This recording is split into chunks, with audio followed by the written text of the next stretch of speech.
Hello YouTube, I'm your Huckleberry, and this is the HEAdesigns Equilibrium version 2. There you go, there's a good look at that bad boy there. And let's dive right on in. We have an 8.5 inch overall length with a 3.5 inch blade length. We have a 0.12 inch blade thickness. And this is in M390. It is not marked, but it is M390 with a trailing point blade there and a hollow grind with a dual bead blast satin finish, which looks really good in my personal opinion. It is a titanium bolster lock, and it does have these very nice carbon fiber scales there. We do have a cool floating back spacer there, and it is situated for right hand tip up carry only. And let's get a weight here with the handy dandy AccuWeight scale, and we were looking at about 3.5 ounces. So there you go, dead on to the blade length to ounce weight ratio. That's dead on there, so that is beautiful, especially for a knife this size, because it is a larger knife there. Let's do, and speaking of that, let's do some size comparisons. Okay, here it is against a Spyderco Paramilitary 2, which it itself is a decent sized knife, and you can tell that the HEA, the EQ-V2 as they call it, looks like the blade length, let's line it up with that trailing point, is going to be just slightly longer, but you know, the handle design is going to be a little bit thinner. The PM2 is going to be a little bit more robust in that way. Let's see here. Here it is against the Civivi Paraxis. There you go. And in terms of, you know, overall length, they aren't so far off. It's a little hard to line them up, you know, exact because this angles down like that. But in terms of overall length, you know, not too far off at all. The Paraxis has, of course, got a taller blade, girthier handle here, but overall length, not too far off. Here it is against the Kershaw Leak. There we go, and it is going to be quite a bit larger than the Leak there. As you can see, the Link's got a 3-inch blade. This, of course, has a 3.5 inch blade. But yeah, so it's going to be a little bit bigger than the Leak. And let's look at it against, let's do the Spyderco Cali 3. How about the Sprint Run and HAP 40, which a review of that will be coming up, and it is quite a bit larger than the Cali 3 as well. So there you go. All right, let's get in to some pros and cons. The first pro is, and this is exactly what I wrote down, it is a freaking cool design. I mean, it looks awesome, right? It really looks cool. In fact, let me go ahead and tell you, one of the guys I work with, one of my coworkers, he works in the warehouse of the flooring store that we work at. And he's a guy who, he carries a CRKT, I forget which model it is, but, you know, he's a very basic knife guy. I mean, he uses it for work. You know, he's a work knife guy. He wants a work knife. He is someone that would, you know, carry the ABKT Scavenger. This is his kind of knife, you know, $30, you know, hard use work knife. That's what he likes. And of course, I get a lot of knives in and out, you know, because I review them on the channel here for you. And so I got a lot of knives coming and going. He always enjoys looking at my different knives and seeing what I got. And when I showed him this, his eyes, it should shock me. I didn't think he would like it because it's out there a little bit, right? Especially for a guy like him who just likes a good, you know, robust work knife.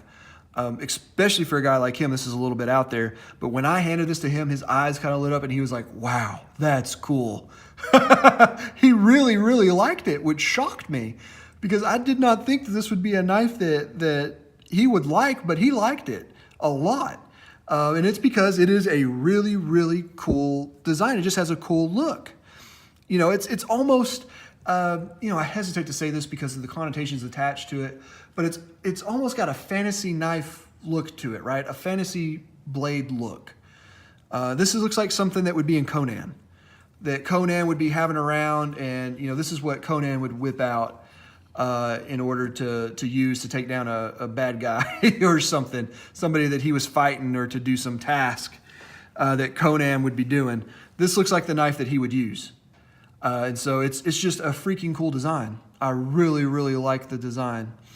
The fit and finish on it, I've had 2 HEAs now. I have this one, and of course I have the Hunter, which I really like. It's out on loan right now. I don't actually have it with me. If I did, I would bring it out and show you. But you can watch, I do have the review of it. You can go and watch that if you want. Please do, by the way. But you can go and watch that. And both of the HEAs that I have had, the fit and finish have been superb. I mean, just top-notch, top of the line. No edges, no sharp edges anywhere, not on the blade, not on the carbon fiber, not on the titanium liners. No sharp edges whatsoever.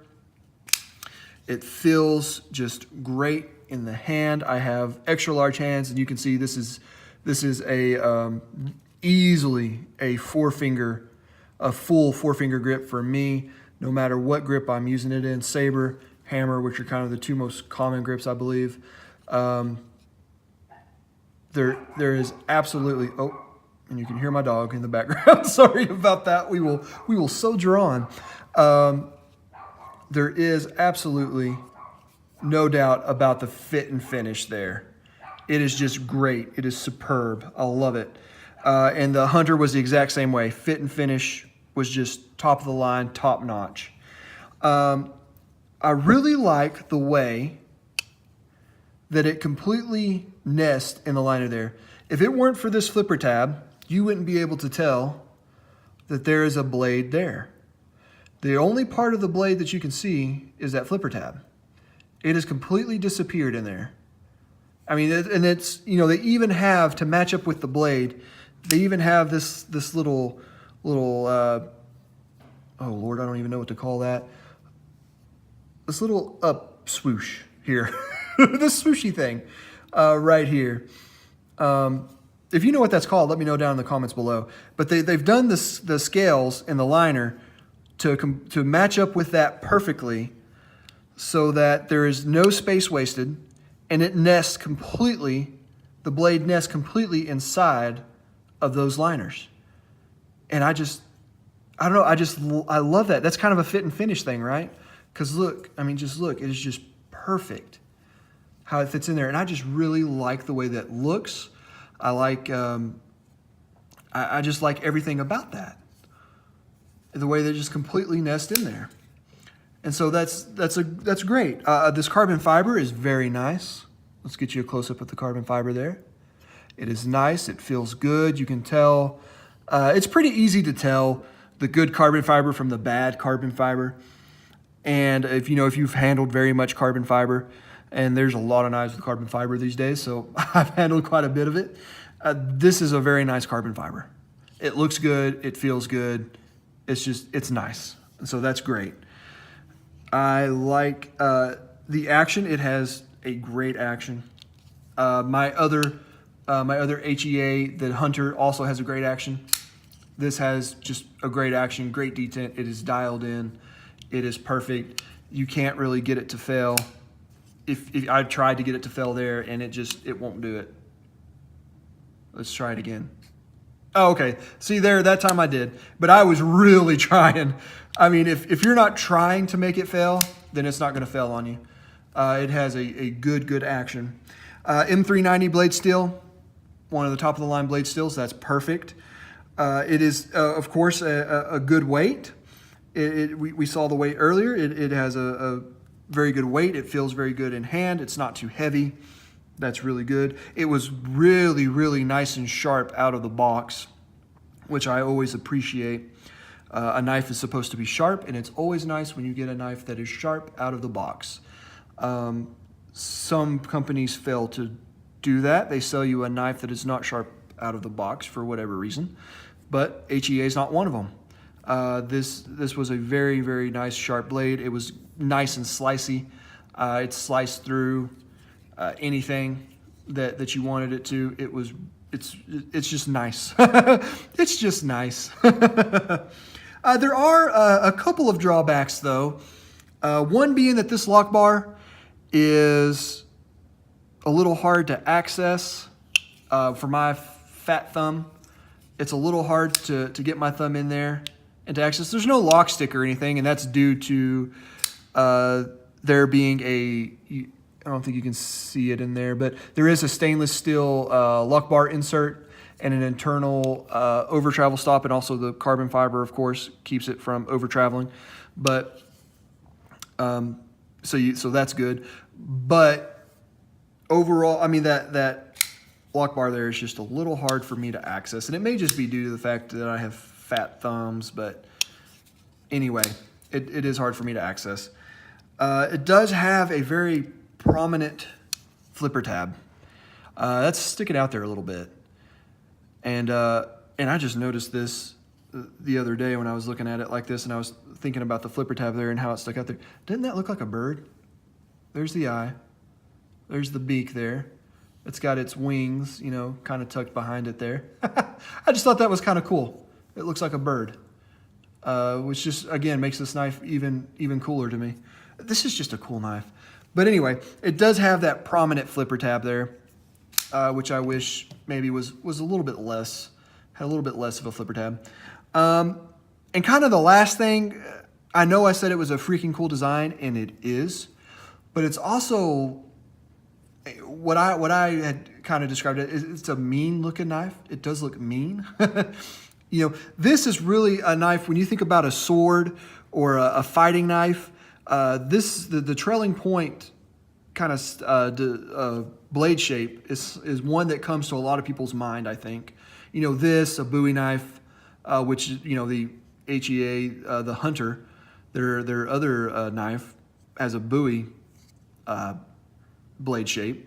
So it's like a fighting knife as well. But I think this is one of the blade shapes you think about when you think about fighting knives. And so it looks mean. And that's not really a negative. I mean, it will be for some people. For some people, they're going to look at this and be like, you know, that's just this. But if you're whipping this out in the office, you know, to cut your sandwich or whatever, because one, it's a little bit larger, and two, it has this design and this blade shape, this trailing point blade shape, you might get some looks if you whip this out in the office. Now, in my work environment, you know, it's a small company, small office, so everybody knows me and they know I like knives, and you know, they're used to me bringing out all kinds of knives.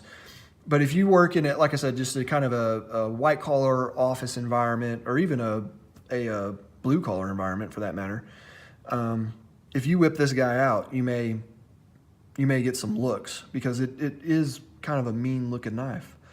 And you may really love that. I mean, I love it, but it just might not be for everybody. And it might not be good for office carry, or, you know, whipping this out in Walmart to cut open your chips, or, you know, whatever you're using it for. Just in public in general, it might not be great to whip out, because it's, you know, it's got kind of a mean look to it. But, you know, and like I said, that's kind of a negative, but I was digging here, guys, for a negative, because I really, really like this knife. But anyway, the price. This is on sale right now at Blade HQ for $319.99. Now, that is not insignificant. And in fact, that's the sale price, down from the original price, which was higher, of course, because that's what a sale is. But it is probably a tad expensive. you know, and I say that kind of hesitantly because, man, you're getting such a good fit and finish. You're getting a really cool original design. You are getting M390, carbon fiber, titanium, anodized titanium at that. I hesitate to say it's expensive, but I mean, $320 is a chunk of change for anybody. You know, except, you know, unless you're just rich, but but for the average person, $320 is a chunk of change. So, you know, that's just something to keep in mind there. But I mean, like I said, the fit and finish is there, the design is there, the materials are there. I think it really comes down to, if you really like the design, if you really like the looks of it, it's worth it. If the design is not for you, then $320 is just not going to be worth it. So anyway, I just wanted to throw that in there. All right, guys, that's going to do it for this review. If you enjoyed this video, give me a thumbs up. If you hated this video, go ahead and give me a thumbs down. But either way, comment down below any questions, or tell me why you hated it, why you loved it, what can I do better. I'm always open to constructive criticism. And let me know how I can improve, please. And I do so enjoy reading those and getting back to you. And but whatever you do, please hit that subscribe button and that notification bell so that you will be notified each and every time that I release a new video. And because if, you know, perhaps this wasn't your cup of tea, or perhaps it was, either way, I do have a lot of knife reviews as well as other gear reviews coming up. And so I'm sure we'll run across something that interests you. All right, guys, thank you very much for watching, and I will see you on the next one. Goodbye.